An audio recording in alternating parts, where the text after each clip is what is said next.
12వ తారీఖు ఈ నెల అన్ని నియోజకవర్గాల్లో అంటే అన్ని నియోజకవర్గ కేంద్రాలలో రాష్ట్ర వ్యాపితంగా ఒక ప్రజా ఉద్యమం కని విని ఎరగని ప్రజల మద్దతుతో పెద్ద ర్యాలీలు తీసి వినతి పత్రాలు అంటే డిమాండ్ నోటీసులు అధికారులకు ఇవ్వాలి అని చెప్పేసి వైఎస్ఆర్ కాంగ్రెస్ పార్టీ కేంద్ర కమిటీ నిర్ణయించిన దాంట్లో భాగంగా వైఎస్ఆర్ జిల్లాలో కూడా ప్రతి నియోజకవర్గంలోనూ పెద్ద ఎత్తున ర్యాలీలు జరిగే కార్యక్రమం జరుగుతుంది. మెడికల్ కాలేజీలు అయితేనేమి, ప్రభుత్వ వైద్య కళాశాల దాంతోపాటు ఉన్న సూపర్ స్పెషాలిటీ హాస్పిటళ్ళు ఈ ప్రభుత్వం దుర్మార్గంగా అమ్ముకునే కార్యక్రమం చేస్తూ ఉంటే దానికి పీపీపీ మోడ్ అని చెప్పేసి ఒక కొత్త పేరు తగిలించి అమ్మేసే కార్యక్రమంలో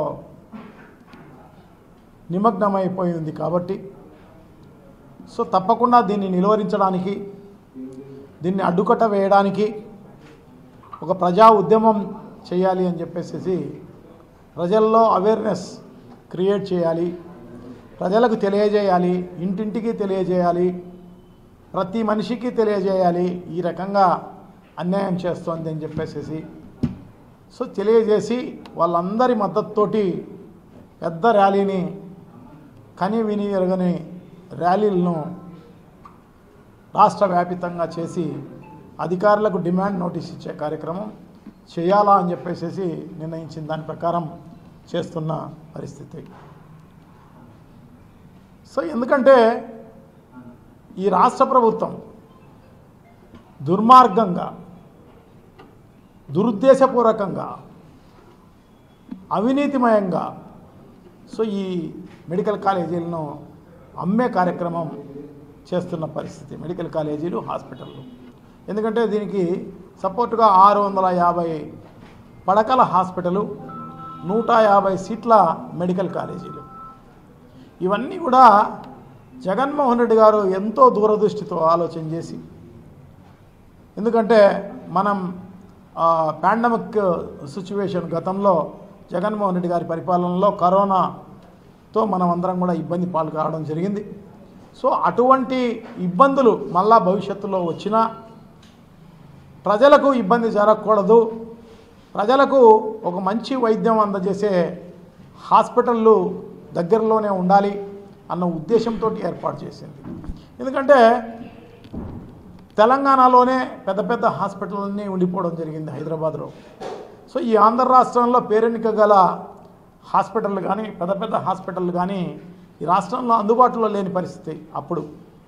సో అటువంటి పరిస్థితిని మళ్ళీ రాకూడదు అని అన్న ఉద్దేశంతో పెద్ద ఎత్తున కేంద్ర ప్రభుత్వంతో బతిమలాడో కొట్లాడో 17 మెడికల్ కాలేజీలకు నేషనల్ మెడికల్ కౌన్సిల్ ద్వారా అనుమతులు సంపాదించి అవన్నీ కూడా వార్ఫుడ్ బేసిస్లో, ఎందుకంటే ఇటువంటి అవాంతరాలు ఎప్పుడైనా రావచ్చు, ఏ నిమిషంలో అయినా రావచ్చు. అటువంటి సిచ్యువేషన్లో ఎంత తొందరగా ఇవి కట్టగలిగితే అంత మంచిది అన్న ఉద్దేశంతో జగన్మోహన్ రెడ్డి గారు వార్ఫుడ్ బేసిస్లో అన్నీ స్టార్ట్ చేసిన పరిస్థితి అన్నమాట. అన్ని భూమి పూజలు చేయడం జరిగింది. ఒక్కొక్క దానికి 50 ఎకరాలు నుంచి 100 ఎకరాలు సేకరించి ప్రైవేట్ స్థలం, ఒకవేళ గవర్నమెంట్ స్థలం లేకపోతే ప్రైవేట్ స్థలాలైనా సేకరించి దాంట్లో ఈ మెడికల్ కాలేజీలు కట్టే పరిస్థితి. సో దాంట్లో 7 మెడికల్ కాలేజీలు పూర్తి కావడం జరిగింది. మిగతాటి కూడా వివిధ దశల్లో ఉన్న పరిస్థితి. కొన్ని 30% పూర్తయినాయి, కొన్ని 80% పూర్తయినాయి. సో ఈ రకంగా వివిధ దశల్లో ఉన్న పరిస్థితి.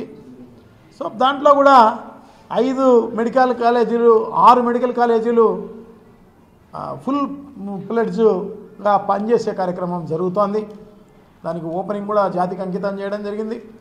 సో అదే కాకుండా పులివెందుల మెడికల్ కాలేజీకి మాత్రం హాస్పిటల్ అక్కడికి మారింది తప్ప కాలేజీని ఎలక్షన్లు వచ్చి దాన్ని ఓపెన్ చేయకోకుండా ఆగినందువల్ల సో దానికి అందులో ఎన్ఎంసీ నుంచి పర్మిషన్ అప్పటికి రాలేదు. సో ఎలక్షన్ అయిపోయిన తర్వాత ఈ 50 సీట్లు వస్తాయి. ఆ 50 సీట్లను కూడా వద్దు, మేము చేయలేము, ఇంకా ఫెసిలిటీస్ రాలేదు. వాళ్ళు అవన్నీ కూడా ఫెసిలిటీస్ ఉంటేనే నేషనల్ మెడికల్ కౌన్సిల్ అనే వాళ్ళు ఇస్తారు పర్మిషన్. ఆ 50 పడగలకు సంబంధించిన ఫెసిలిటీస్ ఉన్నాయన్న ఉద్దేశంతో 50 సీట్లు ఇవ్వడం జరిగింది.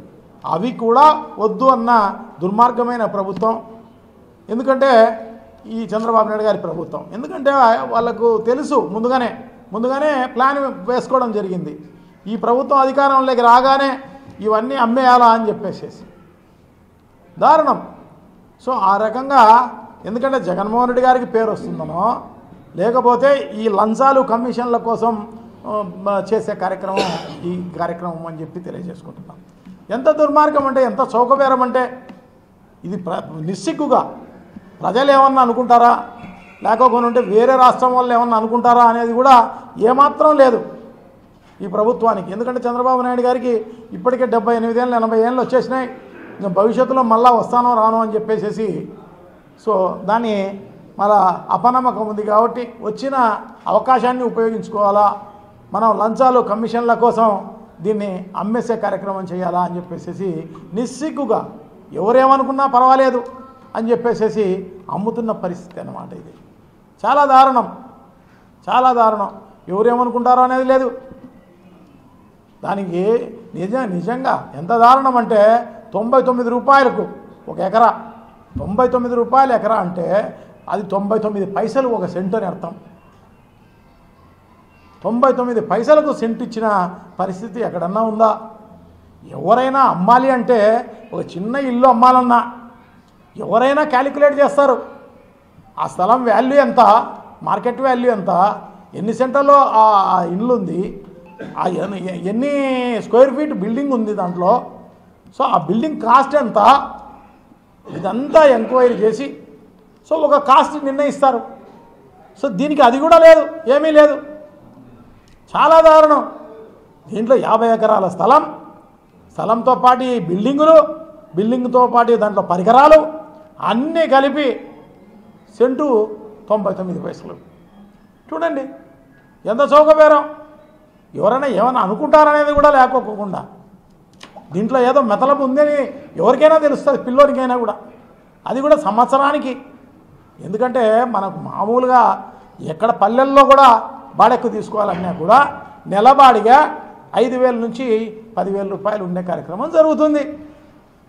సో అటువంటిది ఇది సంవత్సరానికంటే చూడండి, సంవత్సరానికి 4,550 రూపాయలు బాడిగ అంటే నిజంగా చాలా దారుణం.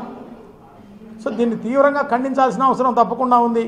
ఇది ఏదో 4 ఏళ్ళలో 3 ఏళ్ళలో కాదు, 66 ఏళ్ళు లీజు, 66 ఇయర్స్. ఈ 66 ఏళ్లలో ఎవరు పోతారో ఎవరు ఉంటారో కూడా తెలియని పరిస్థితి. 66 ఏళ్ళు మెయింటైన్ చేస్తే మళ్ళా వాడు తిరిగిస్తాడా? మళ్ళా ప్రభుత్వానికి ఎవరికొరికి లంచం ఇచ్చి మళ్ళా ఎక్స్టెండ్ చేసుకొని ఉంటుంది తప్ప దాంట్లో మళ్ళా అప్పచెప్పే పరిస్థితి కూడా ఉండదు.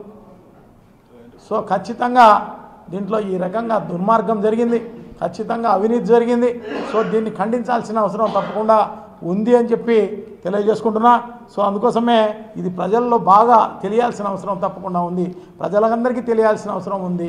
దీంట్లో దుర్మార్గం, అవినీతి అంతా కూడా జరిగిందన్న ఉద్దేశం అందరికీ తెలియాల్సిన అవసరం ఉందన్న ఉద్దేశంతో పెద్ద ఎత్తున ర్యాలీ పెట్టే కార్యక్రమం జరుగుతోంది. సో ఖచ్చితంగా ప్రజలందరూ కూడా దీంట్లో పాల్గొనాల్సిన అవసరం తప్పకుండా ఉంది. ఎందుకంటే ఇది ఏదో ఈ కాలేజీలతోనే ఆగిపోతుంది అమ్మేది అనేది కాదు.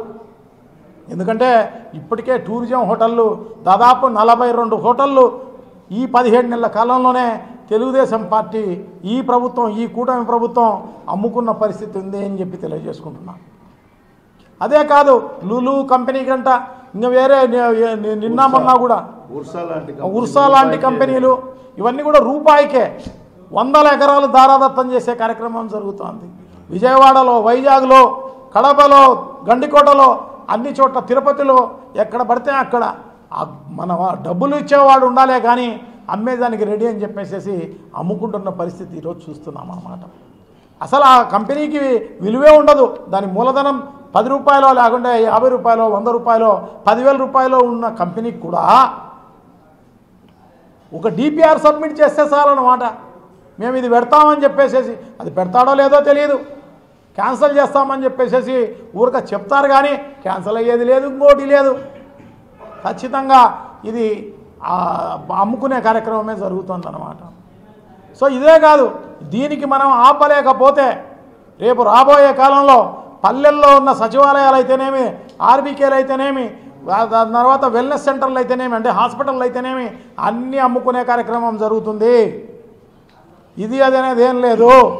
ఎందుకంటే చిన్న స్కూల్ అయినా కూడా ఆ గవర్నమెంట్ స్కూలు అన్నీ అమ్మేసేసి నారాయణ వాళ్ళు నారాయణ వాళ్ళకు పెద్ద ఎత్తున పెద్ద స్కూలు మీ గ్రామానికి వస్తుంటే వీళ్ళందరూ వ్యతిరేకిస్తున్నారని చెప్పేసి మళ్ళీ తిరిగి మనకే చెప్పే కార్యక్రమం జరుగుతుంది అన్నమాట. ఈ పేపర్లు, ఈ ఛానళ్ళు అన్నమాట. అభివృద్ధి చేస్తా అంటే చంద్రబాబు నాయుడు గారు వీళ్ళు అడ్డుపడుతున్నారు అని చెప్పేసి, అంటే ప్రతి గ్రామానికి నారాయణ స్కూలో లేకుంటే చైతన్య స్కూలో లేకుంటే ఇంకొక బినామీ స్కూలో ఏదో ఒక స్కూలు అమ్మేసే కార్యక్రమం జరుగుతుంది అని చెప్పి తెలియజేసుకుంటున్నా. సో ఇవన్నీ ఆగాలి అంటే ఖచ్చితంగా చంద్రబాబు నాయుడు గుండెల్లో రైలు పరిగెడితే విధంగా మనం పోరాడాల్సిన అవసరం తప్పకుండా ఉంది.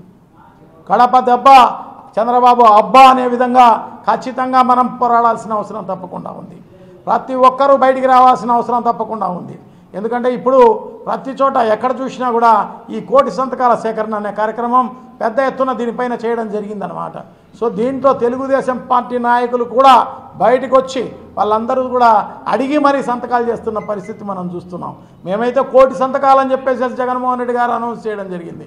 1,00,00,000 సంతకాలు కాదు, ఖచ్చితంగా ఇది 6 కోట్ల 7 కోట్ల సంతకాలు అయ్యే కార్యక్రమం జరుగుతుంది అని చెప్పి తెలియజేసుకుంటున్నాం.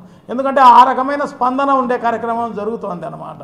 సో తప్పకుండా ఈ కార్యక్రమం అంతా కూడా ప్రజల కోసం, ఇదేదో వైఎస్ఆర్ కాంగ్రెస్ పార్టీ కోసమో జగన్మోహన్ రెడ్డి గారి కోసమో లేకుంటే మా అందరి కోసమో ఇది ఈ ఉద్యమం కాదు. ఇది ప్రజలకు ప్యూర్గా చేయాల్సిన ఉద్యమం ఇది. ఎందుకంటే మన వాళ్ళు, మన పిల్లలు మెడికల్ కాలేజీలో చదువుకోవాలి అంటే, ఫ్రీగా చదువుకోవాలి అంటే ఖచ్చితంగా మనం చేయాల్సిన అవసరం, ఉద్యమం చేయాల్సిన అవసరం ఉంది.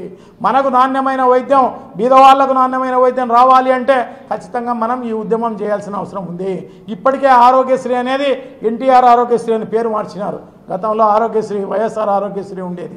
సో ఆ పేరు మార్చినా కూడా మా పేరు మార్చి ఆ పథకాన్నే ఎత్తేసిన కార్యక్రమం జరుగుతోంది అన్నమాట. ఇప్పుడు ఇన్సూరెన్స్ కంపెనీ అది కూడా కేంద్ర ప్రభుత్వం కొంతమందికి షరతులకు లోబడి ఆరోగ్యశ్రీ కార్డులు ఇస్తారు. కేంద్ర ప్రభుత్వం వాళ్ళకు మాత్రమే ఇన్సూరెన్స్ ఉండే కార్యక్రమం జరుగుతుంది. ఎవరికి గతంలో రాజశేఖర రెడ్డి గారు ప్రతి ఒక్కరికి కూడా వాళ్ళకు 10 ఎకరాల భూమి ఉండు, 20 ఎకరాల భూమి ఉండు, వాళ్ళందరికీ ఆరోగ్యశ్రీ కార్డు ఇచ్చిన పరిస్థితి ఉంది. సో దాన్ని ఈ రేపు రాబోయే కాలంలో చాలా రిస్ట్రిక్షన్స్, చాలా నిబంధనలతో కూడుకున్న పరిస్థితి. అందరికీ వైద్యం ఆరోగ్యశ్రీలో వచ్చే అవకాశం లేదు. ఇన్సూరెన్సు కంపెనీలు వాళ్ళు ఒప్పుకుంటేనే, ఆరోగ్యశ్రీలో వస్తేనే వాళ్ళకి ఆ బిల్లు రీప్లేస్మెంట్ జరుగుతుంది. సో అది జరగాలి, రియంబర్స్మెంట్ జరగాలి అంటే ఖచ్చితంగా మనం దీన్ని అడ్డుకోవాల్సిన అవసరం తప్పకుండా ఉంది.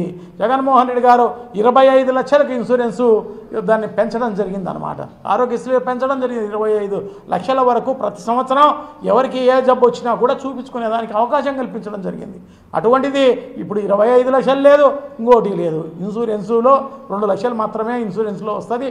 అది కూడా కొంతమందికి మాత్రమే వచ్చే కార్యక్రమం జరుగుతుంది. సో ఇటువంటి పరిస్థితుల్లో ఖచ్చితంగా వైద్యాన్ని అన్నిటిని కూడా నిర్వీర్యం చేసే కార్యక్రమంలో భాగంగా ఈ కార్యక్రమాలన్నీ చేస్తున్నారు. కాబట్టి ఖచ్చితంగా ఇది ప్రజల సమస్య కాబట్టి ప్రజలే ముందుకు రావాల్సిన అవసరం తప్పకుండా ఉంది. ప్రజలే ఈ ఉద్యమంగా తీసుకుపోవాల్సిన అవసరం తప్పకుండా ఉంది. ప్రజలే ఈ కార్యక్రమాన్ని నిర్వహించండి అని చెప్పేసి తెలియజేసుకుంటూ, ప్రతి ఒక్కరు కూడా పాల్గొనండి అని చెప్పి తెలియజేసుకుంటూ, దీంట్లో అన్ని కలిసి వచ్చే రాజకీయ పార్టీలన్నీ, కలిసి వచ్చే ప్రజా సంఘాలన్నీ కూడా కలుపుకొని మేము రేపు ప్రజల మద్దతుతో ఈ ర్యాలీ చేసే కార్యక్రమం జరుగుతుంది. సో తప్పకుండా ప్రజలందరూ కూడా విరివిగా పాల్గొని ఈ కార్యక్రమాన్ని విజయవంతం చేయండి అని చెప్పేసి విజ్ఞప్తి చేసుకుంటూ సెలవు తీసుకుంటున్నాం. అమరావతిలో భూములు, అమరావతి అనేదే ఒక స్కామ్. అది రియల్ ఎస్టేట్ కోసమే అమరావతి పెట్టడం జరిగింది. అమరావతి అనే దాంట్లో ఇప్పుడు కాదు కదా, గత 5 ఏళ్లలో కూడా ఏమీ ఒక ఇటుక పెట్టిన పరిస్థితి లేదు, ఒక రోడ్డు వేసిన పరిస్థితి కూడా లేదు. ఇప్పుడు 18 నెలల కాలం పూర్తయిపోయింది తెలుగుదేశం పార్టీ అధికారంలోకి వచ్చి. ఇప్పటి వరకు కూడా కథలు చెప్పే కార్యక్రమమే జరుగుతుంది తప్ప ఒక ఇటుక పెట్టింది లేదు, ఒక రోడ్డు వేసింది లేదు, నీళ్లు తోడే కార్యక్రమము, కంపలు కొట్టే కార్యక్రమం తప్ప వేరే ఏం లేదన్నమాట. అదే కాకుండా దీంట్లో ఒక పెద్ద స్కామ్, అది రియల్ ఎస్టేట్ స్కామ్ అనేది ఒకటి ఉంది. అదే కాకుండా 58,000 కోట్ల రూపాయలకు టెండర్లు పిలవడం జరిగింది. దాంట్లో 10% మొబిలైజేషన్ అడ్వాన్స్ కింద కాంట్రాక్టర్లకు ఇవ్వడం జరిగింది తప్ప వేరే ఏం లేదు. ఆ 5,850 కోట్ల రూపాయలు మొత్తం అంతా కూడా బైబ్యాక్ వెనక్కి వచ్చే కార్యక్రమం జరుగుతుంది అని చెప్పి తెలియజేసుకుంటున్నాను.